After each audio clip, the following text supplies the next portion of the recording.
one thing that's very obvious from the bits of the debate that I listened to, we do not have union champions in the legislature. Even those who were opposed to this bill largely didn't understand what the hell they were talking about.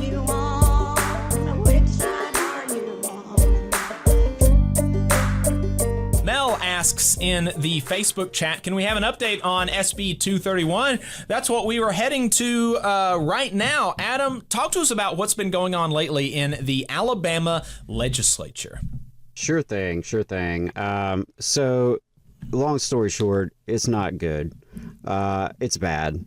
And as we mentioned, Jacob and I have been at Labor Notes in Chicago, so we were out of the state for a few days, been trying to catch up on some of the legislation that has passed in the last couple weeks. Yeah, it's not good. 231 is the bill that we were really focused on, SB 231. This bill would strip state incentives from companies if they voluntarily recognize a union. Any sort of cooperation with the union, such as handing over, a list of employees, anything like that, would be banned by this bill. Of course, this is a, kick sand in our eyes kind of a moment.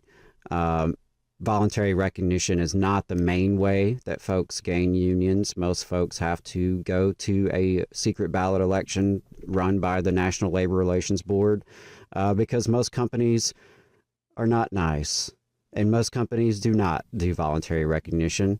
However, sometimes some companies make those decisions to do so for various reasons. Sometimes, it's, a progressive organization that maybe is trying to live its values, or in some cases, they have made a calculated strategic decision to have peace with the union and to work with the union.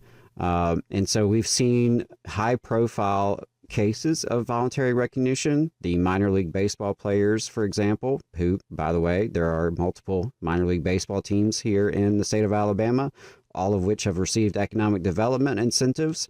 There's also, the CWA has a neutrality agreement with Microsoft, for example. In Huntsville being a high-tech city, Microsoft could be an employer that, Huntsville might want to recruit. But unfortunately, SB 231 did pass the House. It had already passed the Senate.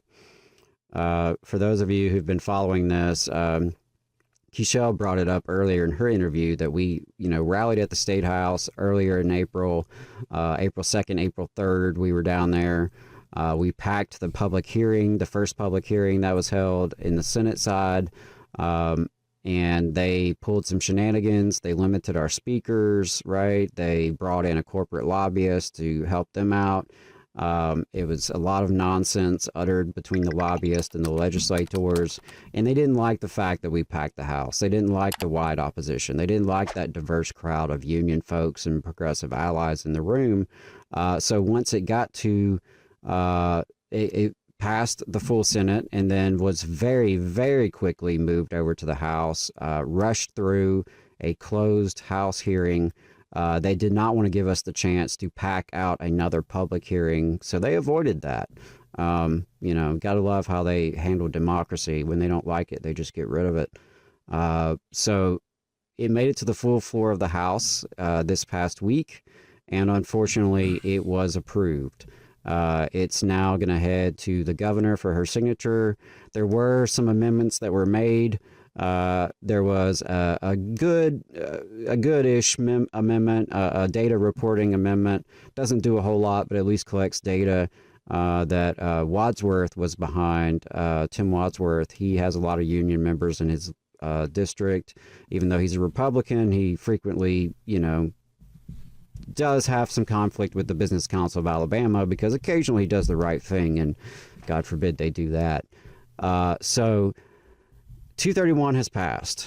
I think we as a movement will have to do some debriefing on what went wrong, where we could have been stronger in opposition. One thing that's very obvious from the bits of the debate that I listened to is that we do not have union champions in the legislature. Even those who were opposed to this bill largely didn't understand what the hell they were talking about. And so next week, we hope to have some clips from the debate. We're going to dive into it a little bit more. It was on the floor of the House for almost an hour, so there was a lot to dig into there, and we just didn't have time to get all the good clips together this weekend. But we'll definitely do a deep dive next week, talk a little bit more about what happened and how it went down, who is really responsible for this. But that's not all that's going on. Well, just before we move off of that, it is worth mentioning that the House passed it with amendments and the Senate did not concur with the amendments. So it's going to conference committee now. So, Adam, does that mean that that they're going to have to come up with a compromise between the two houses, and both of the houses are going to have to pass it again, or what does that look like? Or can the conference committee itself say that, okay, now both chambers agree on this compromise, or what? My understanding is that the conference committee can work that out, especially given some of the amendments were not super impactful, like the data reporting amendment. That's a change, but it's not a major change. It probably can be worked out in conference committee. I'm not sure. There was an amendment to make it effective immediately, right, instead of later in the year. That seems interesting. And of course, we witnessed the hearing or the amendment added in the Senate side that would apply this to local governments as well. So we'll see. Hey, 5 seconds. Just wanted to say that this is only possible because of our donors. If you want to see more of this, then consider donating yourself at tvlr.fm/donate. I mean, I think it's still not too late to call your legislator and let them know how you feel about it, because even if this does ultimately get worked out in conference committee and get signed by the governor, I think it's important that they know that this is not popular among their constituency. Their constituency is working class. We as working people, we are the majority in every district. It doesn't matter how wealthy or how poor, working folks are the majority. And this is a bill that clearly is an attack on working folks and our ability to organize. We'll do some more debriefing on that next week. I did want to just wrap up with a couple of final things on the legislature. There are only 5 days left. That is good news. Who knows what will happen in these final 5 days. The budgets, passing both budgets is obviously the big thing. It's actually the only two things they are required to do each year is pass a general fund budget and pass an education trust fund budget. Those are still in the works. Gambling is also the big issue that is out there right now that has not been settled. There's disagreements between each chamber. The House and the Senate have their own versions. There's a big gambling package that would include sports gaming, multiple casino locations, a lottery, and a compact with the Porch Creek Indians. But it's hard to tell if that really has the votes yet to actually go through this year. There is a rumor that Governor Ivey will call a special session if gambling does not get approved. So keep your eyes peeled for that. On the budget fight and the gambling fight, obviously a lot of people are still looking for a lot of funding. I know that the AEA, Alabama Education Association, is pushing for relief for education retirees, and have kind of hung their hat on gambling as probably the revenue source for that. Alabama Rise and other advocates continue to push for summer EBT, which as of yet has not been included in either budget. This is an opportunity to feed hungry children throughout the summer who will not have access to, school lunches and school breakfasts. So it's a very low investment program because of the federal dollars that come with it. But we'll see what can happen here in these last few days. Public transit had a bill that unfortunately failed in committee this past week. We'll see what happens there. But, public transit not looking good for the remaining 5 days. And on Medicaid expansion, there was a really powerful hearing this past week, a joint health committee meeting where Republican lawmakers from Arkansas and North Carolina spoke to Alabama legislators about some of their, quasi Medicaid expansion programs. So that's some progress. Unfortunately, in Mississippi, right next door, Medicaid expansion seems to be falling apart. And so up in the air there. There's still some good criminal justice bills that are out there. We will see if they get through. There's also a bad immigration bill from Ernie Yarborough that would try to get local police to be de facto ICE agents.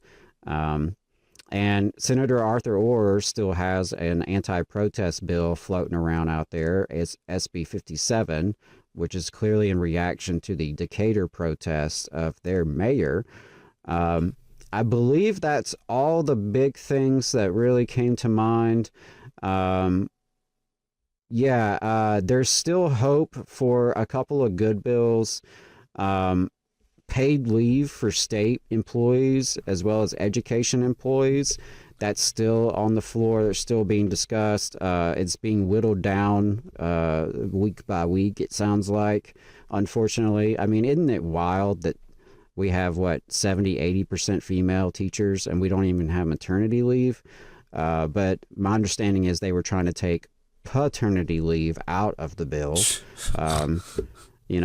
These are family values, family folks. Values, right. Family values. But if you're a man, you don't deserve to stay home with your child.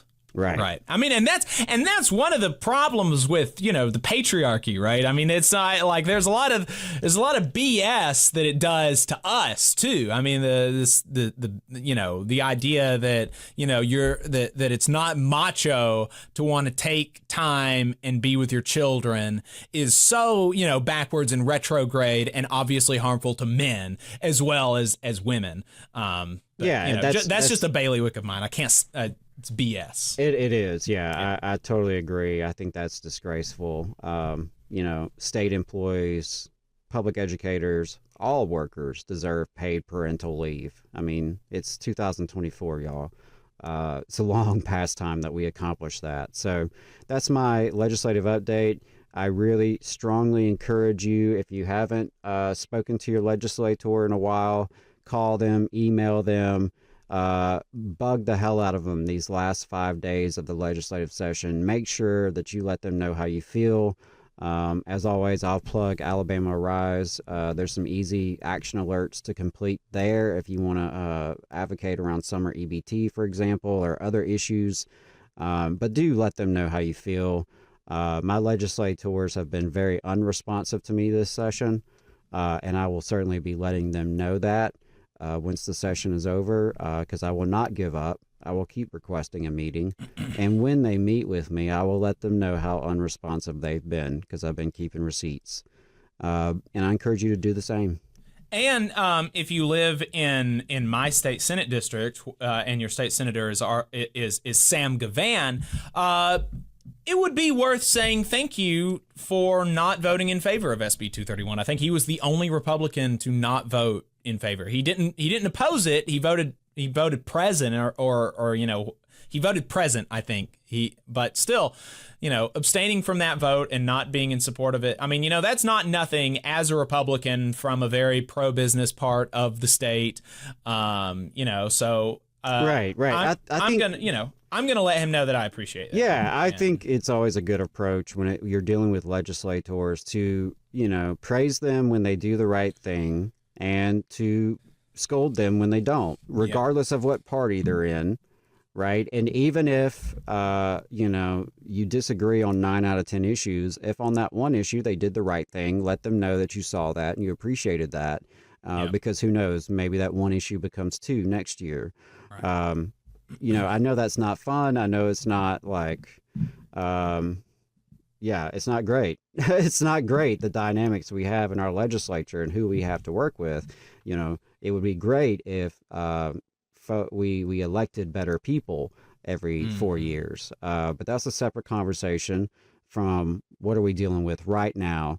How can we try to stop bad bills and pass good bills? Yeah. And that takes advocacy, and it takes grassroots advocacy, and people really, lighting up the phones and sending emails and doing that kind of thing. It makes a difference. So I appreciate all of you who have fought hard against 231 with us.